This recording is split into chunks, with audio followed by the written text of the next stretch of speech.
welcome everyone to this introduction of one of the Sciathons organized by the Lindau Nobel Laureate Meetings. And let me briefly introduce myself. I'm Helga Nowotny. I am the Vice President of the Board of the Lindau Nobel Laureate Meetings and a Professor Emerita of ETH Zurich in Science Technology Studies and a former President of the European Research Council. Already during my time at the ERC, for those who come from outside Europe, this is one of the most important, but also very successful funding agency in Europe for basic research. We took up the theme of open access and open science and have followed it since. The movement towards open science has gained momentum because it is obvious to most scientists that publicly funded research should be publicly available in terms of the data generated and the results obtained.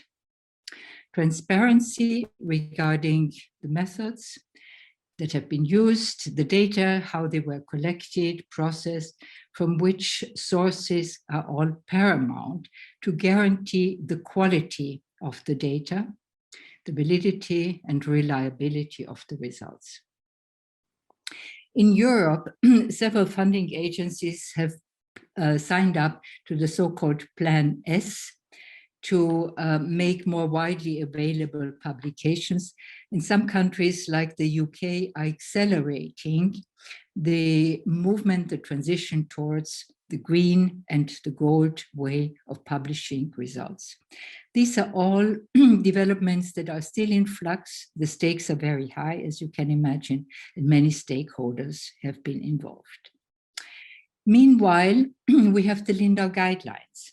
They were initiated by Elizabeth Blackburn, and they have enthusiastically been adopted and supported by many other Nobel laureates.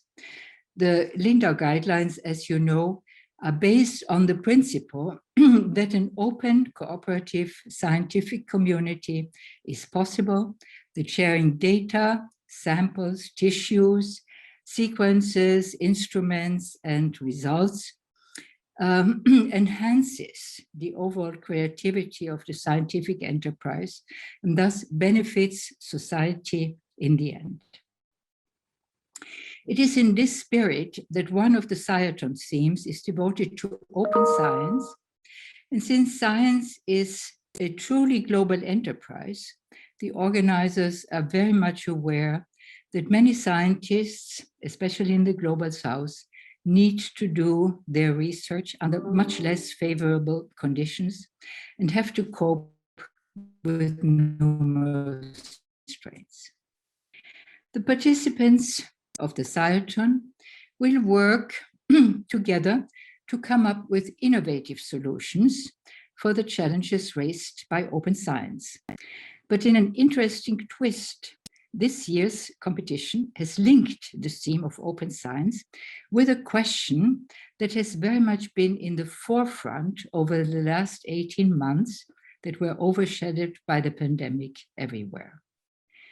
And some of these questions are, how can open science be used to restore, increase public trust in science?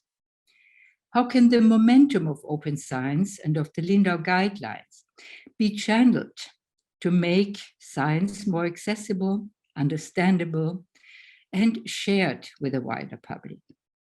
This includes the majority of those who never read a scientific paper. And let me add, why should they read a scientific paper? As well as those who feel that science is not for them. That these issues have received added urgency during the pandemic when people seemingly turned away from science, distrusting experts, denying or refusing well-established scientific evidence, as is the case with Novax, and all those who believe in the deliberately false information circulating in the social media. These are complex issues, And however brilliant and highly motivated the participants are, we cannot expect them to come up with definite answers in 48 hours. However, what we can expect and do expect and look forward to are proposed solutions that sidestep the conventional communication channels that have shown to be woefully inadequate. It has long been known that simply producing more scientific information will not produce better understanding nor acceptance. More information in and by itself does not generate trust. Communication is a two-way process, and science with a big S has to be ready to listen.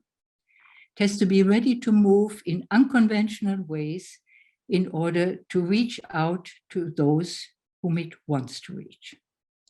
Therefore, other and new communication channels have to be found, invented, built, maintained, curated, and managed based on open science, sharing, on cooperation, on scientific integrity and transparency. It's an entirely new game of communicating science using digital tools and ready to open to a more leveling playing field. For one of the key dimensions for success will indeed be how to rebuild trust, this precious and scarce resource that is hard to acquire and so easy and quick to be lost.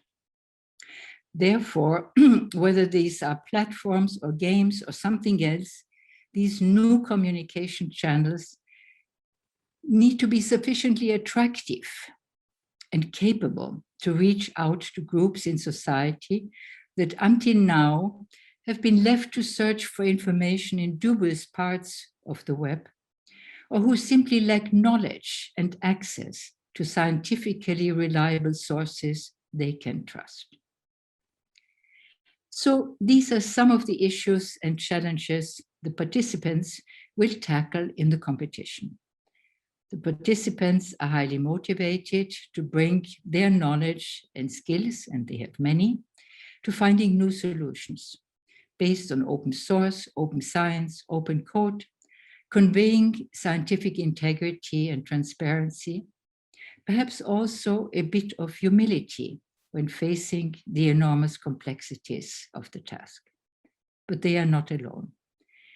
The participants will show that there are other young scientists around the globe who can be involved and whom they intend to involve in fruitful collaboration to come up with creative solutions. I very much look forward to the results and wish you much success.